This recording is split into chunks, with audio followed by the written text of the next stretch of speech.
Praise the Lord. ദോഷത്തിന് പകരം ദോഷം ചെയ്യുമെന്ന് നീ പറയരുത്. യഹോവയെ കാത്തിരിക്കുക, അവൻ നിന്നെ രക്ഷിക്കും.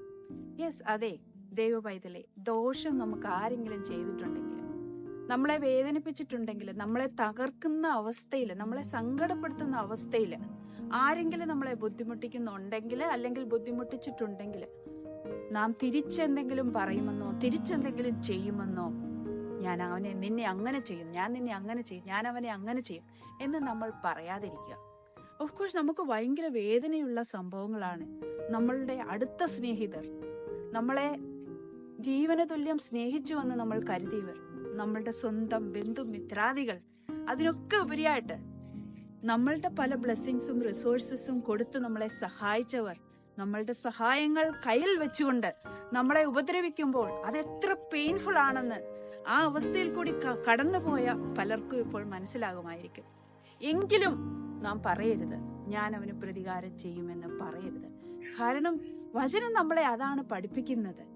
അത് മാത്രവുമല്ല, യഹോവയെ കാത്തിരിക്കുക, തീർച്ചയായിട്ടും ദൈവം നമ്മളെ രക്ഷിക്കും.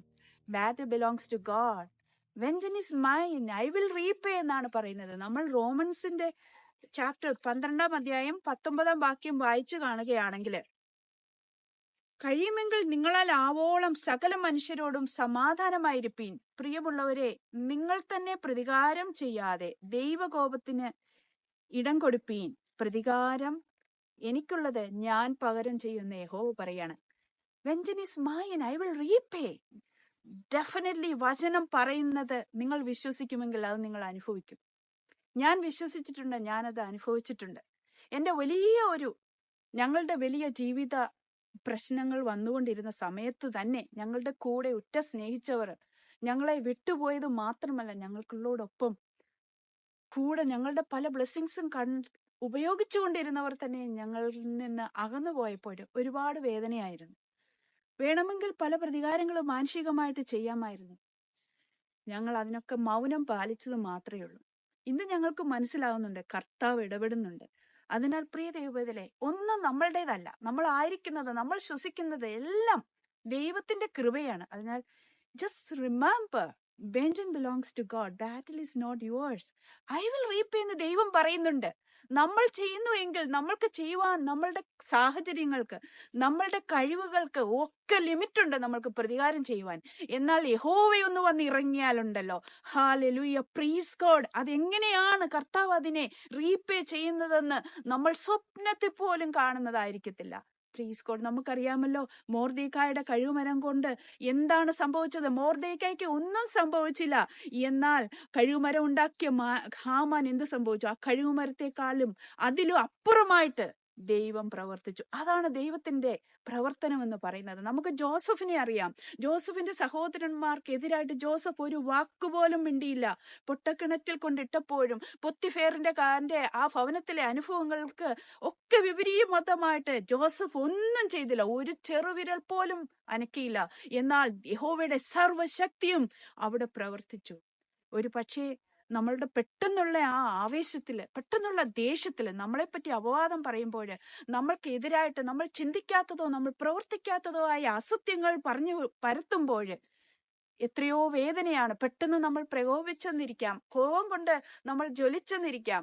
എന്നാൽ കർത്താവിനെ ഓർക്കുക. കർത്താവ് ക്രൂശിൽ എത്ര വലിയ ഒരു പ്രവൃത്തിയാണ് അവിടെ ചെയ്തത്. ആ തകർക്കുന്ന അവസ്ഥയിലും തകർക്കപ്പെട്ടപ്പോഴും യഹോവേ, അപ്പാ, ഈ ചെയ്തത് ഇവരറിയാതെ ചെയ്തതാണെന്നാണ് പറഞ്ഞത്. അറിയാതെയാണോ ചെയ്തത്? ഒരിക്കലും അല്ല, അറിഞ്ഞുകൊണ്ട് തന്നെയാണ്. എങ്കിലും യേശു കർത്താവ് അവർക്ക് വേണ്ടി മധ്യസ്ഥത യാചിക്കുകയാണ്. അപ്പാ, ഇവരൊക്കെ അറിയാതെ ചെയ്യുകയാണ്, അവരോട് ക്ഷമിക്കണമേ എന്ന് പറയുകയാണ്. അതാണ് ക്രിസ്ത്യാനിക്ക്, എനിക്ക് നിങ്ങൾക്കൊക്കെ ഉണ്ടായിരിക്കേണ്ടത്. എനിക്കും പലപ്പോഴും അവിടെ കുറവ് വന്നിട്ടുണ്ട്. എങ്കിലും ദൈവവചനം അനുസരിച്ച് നമുക്ക് മുന്നോട്ട് പോകാം. ജോസഫ് എങ്ങനെയാണ് പ്രവർത്തിച്ചത്? മൊർദെഖായിക്ക് വേണ്ടി കരുതിയ ഒരു ദൈവം, മൊർദെഖായിക്ക് വേണ്ടി പ്രതികാരം ചെയ്ത ഒരു ദൈവം എന്റെയും നിങ്ങളുടെയും ദൈവമാണെന്ന് വിശ്വസിക്കുന്നുണ്ടെങ്കിൽ, ആരെങ്കിലും ഏതെങ്കിലും സാഹചര്യത്തിൽ വിഷമിക്കുന്നുണ്ടെങ്കിൽ, പ്രതികാര മനോഭാവം ഉണ്ടെങ്കിൽ പറയരുത്. പറയുക മാത്രമല്ല, ചെയ്യുകയും അരുത്. ദൈവത്തിന് വിട്ടുകൊടുക്കുക. പലപ്പോഴും നമ്മൾ ദൈവത്തിന്, we don't give an opportunity for the god to act. നമ്മൾ തന്നെ സ്വന്തം കഴിവുകളെ അങ്ങ് കാണിച്ചു കൊടുക്കും. അതിനു പകരം ഇന്ന് മനസ്സിലാക്കുക, വെഞ്ചൻ ബിലോങ്സ് ടു ഗോഡ്. ഒരു പക്ഷെ അല്പം സമയം എടുത്തെന്നിരിക്കും, ഒരു പക്ഷെ താമസിച്ചെന്നിരിക്കും. എങ്കിലും സാരമില്ല, ദൈവം പ്രവർത്തിക്കും. നമ്മുടെ ശത്രുക്കൾക്ക് ഏത് രീതിയിലാണ് പ്രവർത്തിക്കേണ്ടതെന്ന്, അവരോട് എങ്ങനെ പ്രവർത്തിക്കണമെന്ന് ദൈവത്തിന് നല്ലവണ്ണം അറിയാം. ഒരുപക്ഷെ അവരെ ക്രൂശിലോട്ട് ചേർത്തുകൊണ്ടായിരിക്കും, അവരെ ദൈവസ്നേഹം കൊണ്ട് അവരെ മൂടിക്കൊണ്ടായിരിക്കും. അതുമല്ല എങ്കിൽ ആ പ്രവർത്തനങ്ങളിൽ നിന്ന്, ആ കോപങ്ങളിൽ നിന്ന്, അവരുടെ വിപരീതമായ ആ പ്രതികാരങ്ങളിൽ നിന്ന് നമ്മെ അകറ്റിക്കൊണ്ടായിരിക്കും, നമുക്ക് നന്മ തന്നുകൊണ്ടായിരിക്കും. എങ്ങനെയായാലും ദൈവം പ്രവർത്തിക്കും. ഈ വചനം പറയുന്നുണ്ട്, പ്രതികാരം എനിക്കുള്ളത് ഞാൻ പകരം ചെയ്യും.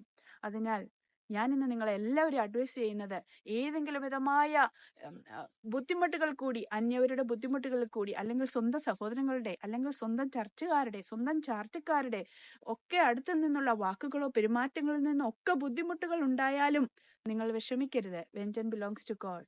That's all. God bless U.